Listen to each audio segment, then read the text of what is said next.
ئازیزان لەگەڵتان بەردەوامین لە شاری هەولێر پێشانگایەکی تایبەت بە سیرامیک کراوەتەوە. هاوکارانمان راپۆرتێکیان بۆ ئامادە کردوین، فەرموون با پێکەوە بینەرین.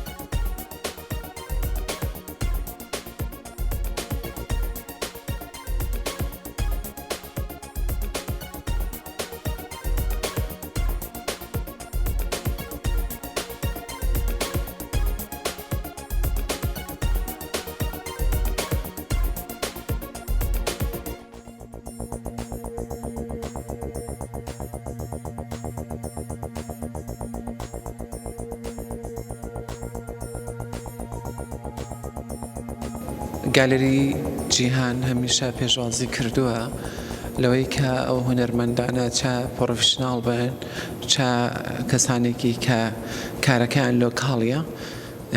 جیهان خاوەنی دوو گالریە، گالریەکی بچووک و گالریەکی گەورە. گالریە بچووکەکە کە هونەرمەندانی پرۆفشناڵ لێرە دەتوانن بێن پێشوەختە شوێنەکە ڕێزێ بکەن و بیگرن بۆی کە ئەو کاتێک کە مەبەستیانە لێرە پەردە لەسەر هونەرەکان لا بر و نەمایشیکەن و خۆشی گالری جیهان ڕیکلامیان بۆ دەکەن.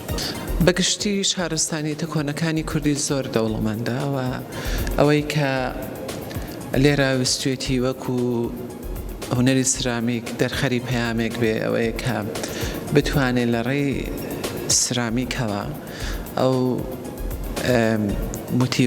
موتیڤانەی کە لەسەر موتیڤ و نەخشی ئاستەوارە مێژوویەکان بێت لەسەر سرامیک بە شێوازێکی کۆن ڕەنگدانەوەی هەبێت و خەڵک زیاتر لەگەڵ چۆنیەتی فۆرم و ستاتیکای هونەری سرامیکی کۆن تەنانەت ئاشنا بێ و تەنانەت بە شێوازێک دروست کراوە کە لە ڕێی سرامیکەوە هاوشێوەی مس و کانزایتر دەرکەوێ کارەکانیان.